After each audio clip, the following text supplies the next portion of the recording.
நீங்க என்ன பொருளை தொடர்ச்சியா வாங்குறீங்க? கூலர்ஸ் நிறைய வாங்குவேன். இது மாதிரி எவ்வளவு கண்ணாடி வச்சிருப்பீங்க? குறைஞ்சபட்சம் ஒரு 500 கூலர்ஸ் வச்சிருக்கேன். ஒரு கடையில கூட மொத்தமா நான் 500 கூலர்ஸ் பார்த்தது இல்லமா. இது என்ன பிரமாதம்? ஜும்காஸ் நிறைய கலெக்ட் பண்ணுவேன். ஜும்கானா இந்த காதுல போட்டுக்கிறது. இது மாதிரி எவ்வளவு இருக்கும் ஜும்காஸ்? இது ஒரு 1000 இருக்கும்னா. இது நம்ம லிஸ்ட்லயே இல்லையே. புடவை என்ன ஒரு 500-600க்கு மேலேயே இருக்கு. நான் எண்ணவே இல்ல. ஆனா பாரு, புடவையே இல்லாத பஞ்ச பரதேசிங்க மாதிரி 24 மணி நேரம் கிழிச்சு போன நைட்டியோட சுத்துவான். அதுக்கு மேட்சிங்கா ஹேண்ட் பேக் இருக்கும், அதுக்கு மேட்சிங்கா ஸ்லிப்பர் இருக்கும், அதுக்கு மேட்சிங்கா அக்சசரிஸ் இருக்கும். உனக்கு என்ன 16 வயசு பருவம் நினைப்பா? 500 புடவைனா 500 மேட்சிங் செருப்பு இருக்கா? இருக்கு. இருக்கா? ஏங்க இது உங்க வீடா? பூ பொட்டு மூக்குத்தி வளையல் தோடு கொலுசு ஒரு மூட்டையா இருந்தா பரவாயில்ல. இது 9வது மூட்டை. இந்த சாரிக்கு எதெல்லாம் இங்க இருக்குல்ல மேட்சிங்? இது மைல் தீம் பீகாக். ஹேண்ட் பேக்ல கூட பீகாக் வரும். இந்த ஜுவல். உன் வயசுக்கு இதெல்லாம் தேவையா?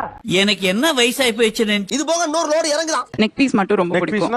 கழுத்துல போடுறது ரொம்ப அடிக்ஷன். அது மட்டும் தான் ஜாஸ்தி வாங்குவேன். எவ்வளவு இருக்கும் உங்கள்ட்ட? வேண்டாம் சார் சொல்லுன்றல்ல.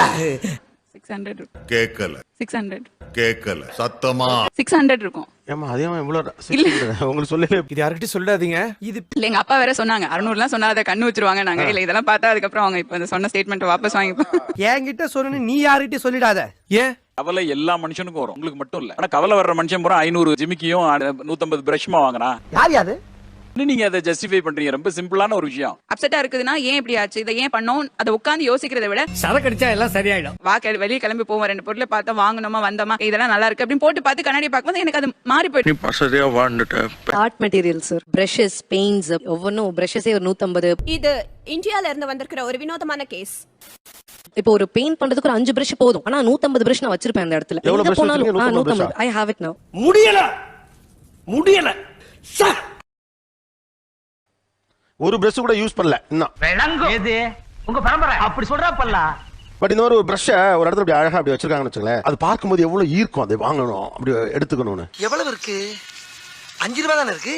பயமா இருக்கு சார். ஆக்சுவலி அவங்க சொல்றதெல்லாம் கேக்குறேன். உங்களுக்கு என்ன அதுல பயம்? தைரியமா சொல்றான். Yes sir. எனக்கு என்னன்னா இப்ப பினான்சியலா வந்துட்டு இப்ப நான் என் தங்கச்சிக்கு கல்யாணம் பண்ணி வச்சேன்னு பழைய பிளாஸ்பேக் எல்லாம் இப்ப வேண்டாம்யா.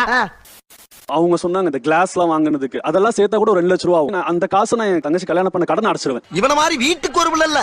சோ ஒரு கல்யாணம் பண்ணி வைக்கிற அந்த செலவுக்கு இவங்க அக்சசரிஸ்க்கு செலவு பண்றதா எனக்கு ரொம்ப பயமா இருக்கு. உங்க ஆசை நான் சொல்லுவேன், வாழ்க்கையில மாத்த முடியாத சில விஷயங்கள் இருக்குல்ல. வாழ்க்கை துணை, குழந்தைங்க, இதெல்லாம் மாத்த முடியாது. மாத்தக்கூடியதை நீங்க மாத்தினா என்ன தப்பு? எப்படி லாபகமான சிந்தனை.